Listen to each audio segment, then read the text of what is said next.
Direktur Utama PT Pertamina Persero, Simon Aloysius Mantiri memastikan pihaknya terus melakukan proses penggabungan 3 anak usahanya, yakni PT Pertamina Patra Niaga, PT Kilang Pertamina Internasional, dan PT Pertamina International Shipping.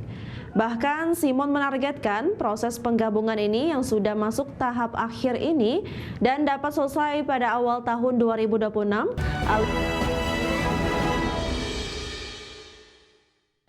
PT Pertamina Persero menargetkan proses penggabungan 3 anak usaha tetap berjalan. Ya, bahkan Direktur Utama Pertamina memastikan proses merger ini selesai pada awal tahun depan.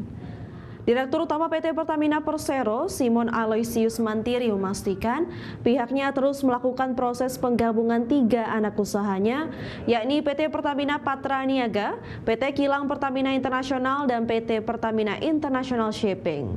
Bahkan Simon menargetkan proses penggabungan ini yang sudah masuk tahap akhir ini dan dapat selesai pada awal tahun 2026 alias 1 Januari 2026 yang nantinya akan disampaikan pada BPI dan Antara untuk mendapatkan persetujuan. Dirut Pertamina ini menambahkan dengan adanya penggabungan 3 anak usaha diharapkan dapat memperkuat kinerja perusahaan di tengah tantangan global. Sekarang kita sedang tahap finalisasi, nanti kita akan laporkan ke Dan Antara untuk mendapatkan persetujuan. Kita sih kejarnya mudah-mudahan per 1 Januari 2026 sudah terlaksana. Itu yang kita kejar. Tentunya supaya lebih banyak manfaatnya, lebih banyak manfaat. Jadi tidak tentunya ada tantangan di luar kondisi global juga. Banyak challenges, jadi salah satu upaya kita untuk tetap meningkatkan performa perusahaan. Kita ke informasi pertama pemirsa, pemerintah meyakini kenaikan indeks keyakinan konsumen pada Oktober karena dorong stimulus yang digelontorkan pemerintah. Pemerintah optimistis peningkatan lebih lanjut konsumsi akan terjadi pada kuartal 4 dengan dukungan stimulus fiskal dan pencairan belanja pemerintah yang lebih cepat. Indeks keyakinan konsumen atau IKK pada Oktober tercatat sebesar 12,2 poin naik dari 115,0 poin pada September 2025. Menko Bidang Perekonomian Airlangga Hartarto menyebut kenaikan angka IKK karena stimulus pemerintah turut mendukung optimisme konsumen. Menurut Airlangga, kenaikan IKK ini menunjukkan sinyal para rumah tangga lebih optimis terhadap kondisi ekonomi dan pendapatan masa depan, yang pada gilirannya dapat mendukung peningkatan konsumsi yang merupakan salah satu komponen penting dari produk domestik bruto.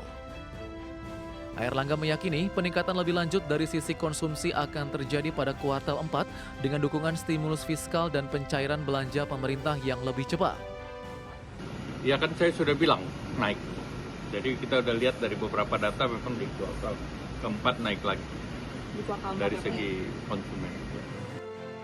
Berdasarkan data Bank Indonesia, indeks keyakinan konsumen pada Oktober 2025 tercatat sebesar 121,2 poin, naik dari 115,0 poin pada September 2025.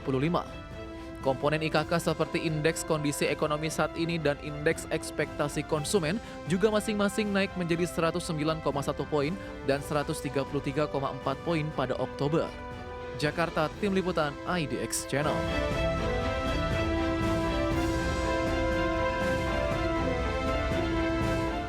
Kementerian Perindustrian menyampaikan bahwa pertumbuhan industri manufaktur nasional di atas angka pertumbuhan ekonomi dalam negeri. Menteri Perindustrian Agus Gumiwang Kartasasmita mengungkapkan capaian tersebut mencerminkan daya saing manufaktur nasional yang semakin kuat baik di pasar domestik maupun global. Menteri Perindustrian Agus Gumiwang Kartasasmita terus mengupayakan peningkatan pertumbuhan manufaktur tetap lebih tinggi dari pertumbuhan ekonomi nasional.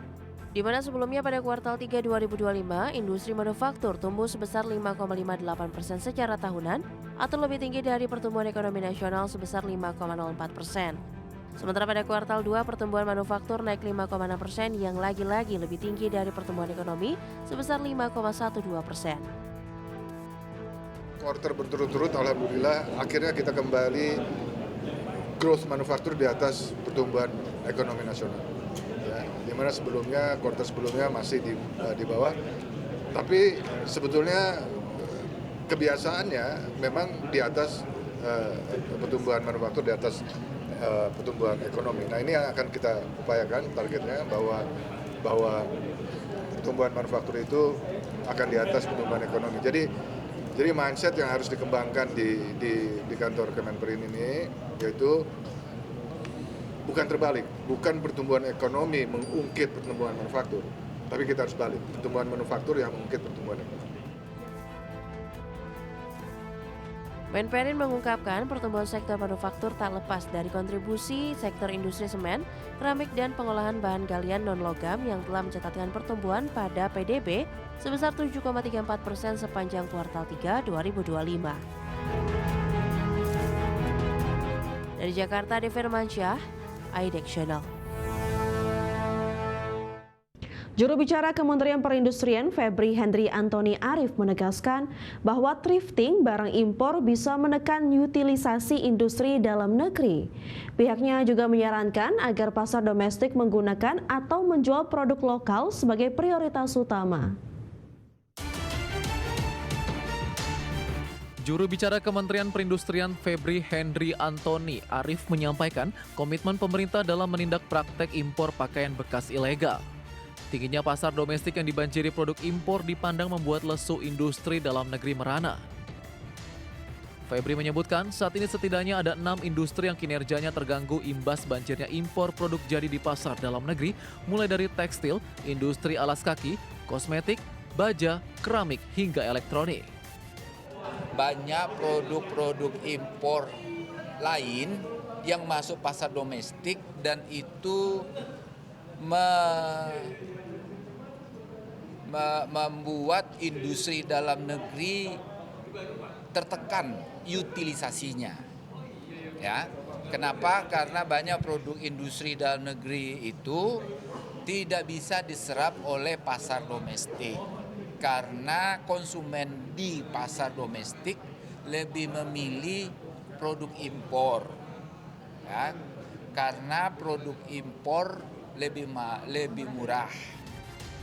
Febri menambahkan meski pemerintah sudah menerapkan Peraturan Menteri Perdagangan Nomor 16 Tahun 2025 tentang kebijakan dan pengaturan impor, namun aturan tersebut hanya mengatur importasi tekstil dan produk tekstil, namun 5 sektor produk industri lain belum mendapatkan perlindungan serupa seperti industri tekstil. Jakarta, Devi Firmansyah, IDX Channel. Menteri Keuangan Purbaya Yudi Sadewa memastikan pihaknya bukanlah pengusul RUU redenominasi yang ditargetkan rampung 1 tahun ke depan. Purbaya memastikan Bank Indonesia menjadi penanggung jawab utama redenominasi serta memastikan kebijakan tersebut tidak akan dilakukan dalam waktu dekat. Purbaya menegaskan bahwa kebijakan redenominasi rupiah atau penyederhanaan nilai mata uang sepenuhnya menjadi kewenangan Bank Indonesia. Kebijakan redenominasi rencananya akan mengubah nilai nominal seperti dari Rp1.000 menjadi Rp1 tanpa mengurangi daya beli masyarakat. Dengan rencana pembentukan RUU redenominasi rupiah, Purbaya memastikan penerapan kebijakan tersebut akan diterapkan sesuai kebutuhan dan pada waktu yang tepat. Dirinya juga menegaskan bahwa persoalan redenominasi bukan ranah Kementerian Keuangan, sehingga Bank Indonesia menjadi penanggung jawab dari penyusunan RUU tersebut. Redenom itu kebijakan bank sentral dan dia nanti akan diterapkan sesuai dengan kebutuhan pada waktunya. Sehingga sekarang atau tahun depan. Tahun depan? Enggak tahun depan. Saya nggak tahu itu bukan Menteri Keuangan tapi perusahaan bank sentral kan bank sentral udah kasih